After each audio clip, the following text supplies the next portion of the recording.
Ah, mendiant de mon cœur. Ah, mendiant de mon cœur. Regardez comme cette bonne mère de l'épouvant prend soin de vous. Que feriez-vous sans nous? Nous vous recueillons, nous vous donnons du travail. Mais alors que nous-mêmes, nous n'en avons presque plus. En tout cas, pas de point de récoltement, notre petite famille.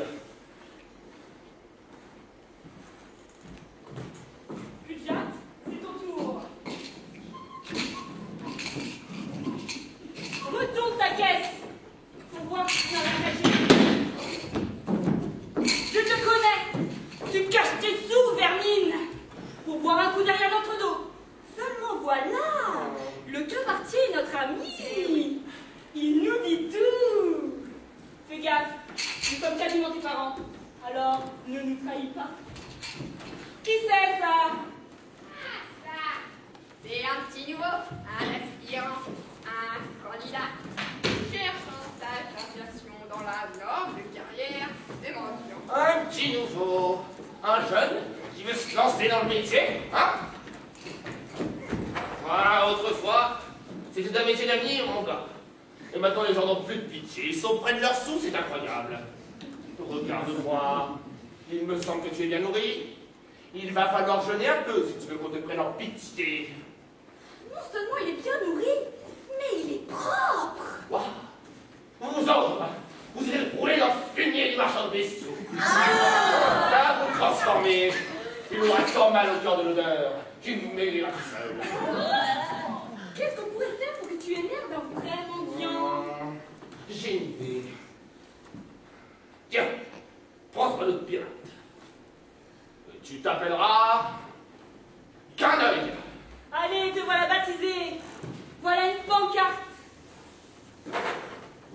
On te met à l'essai, au coin de l'église, là où vont pisser les chiens.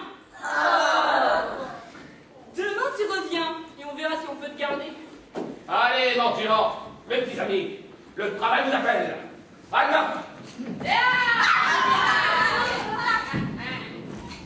Les deux affreux ont à parler de choses sérieuses. Leur adorable rejeton reprendra-t-il l'entreprise? Il n'a pas vu Sciences Po. Il n'a pas vu l'ENA. Il a un magnifique diplôme de fils. C'est pas comme vous. C'est pas comme moi.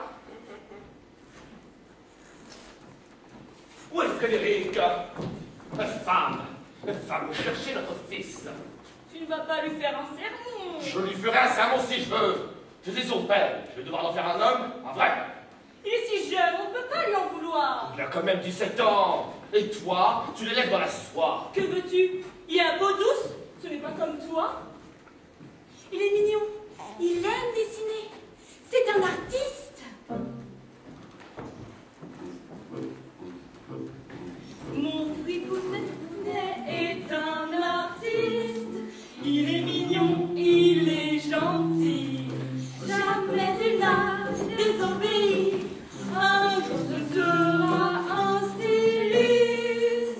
Mais pas du tout, mais pas du tout. C'est un feignant, ce n'est qu'un mou. À 2 ans et demi déjà, avec ses petits cheveux bouclés et ses petites mains potelées, il jouait avec mon beau.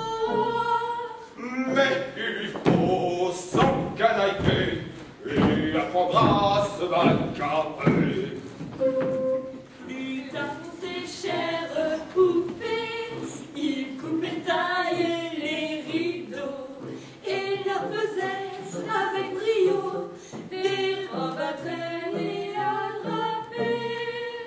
Pour faire de lui un bon patron, ce qu'il lui faut, c'est du bâton. Plus tard, sa maman adorée, il fit avec de la mousseline une robe du soir à col de scie. C'était d'un chic immodéré. Moi, je voudrais qu'il soit plus dur. Ce qu'il lui faut, c'est la ceinture. Il a trouvé tôt son destin, c'est dans la main grand couturier.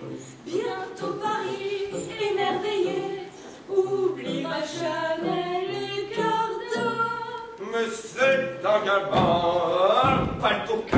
Ce qu'il lui faut, c'est le fouet. Mon fripounet est un artiste et je peux vous préconiser qu'un jour sur les Champs-Élysées, ce sera le plus grand styliste. Moi, je voudrais qu'il soit plus dur. Ce qu'il lui faut, c'est la ceinture.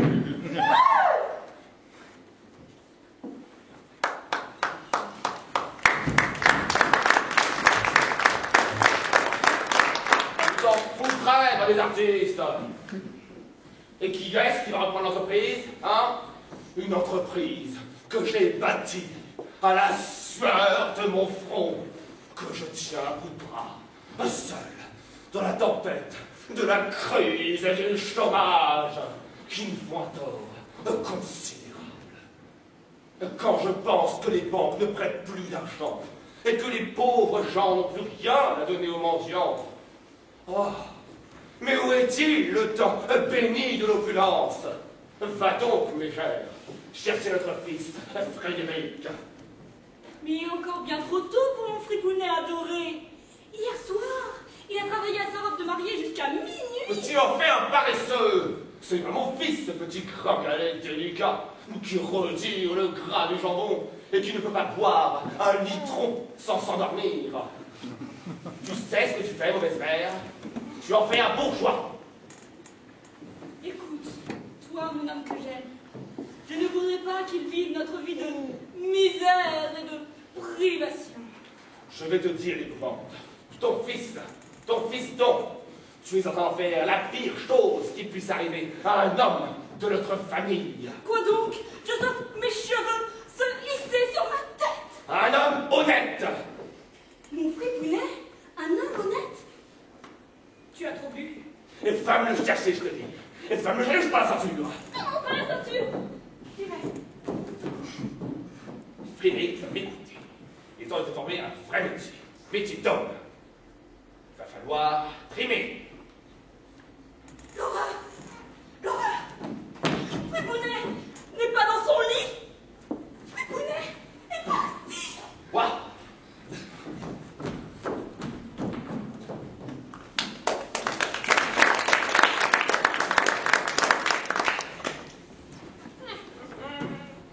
Alors, Frédéric, on pose compagnie à ses chers parents? Ah, moi, je sais où il est, le Frédéric. Comme il laissait sa lumière allumée pour travailler la nuit, il s'est fait remarquer par grande chance. Il revenait d'enterrer son homme, Sergio, le chef des bandits. Et une île, elle a décidé de se l'approprier.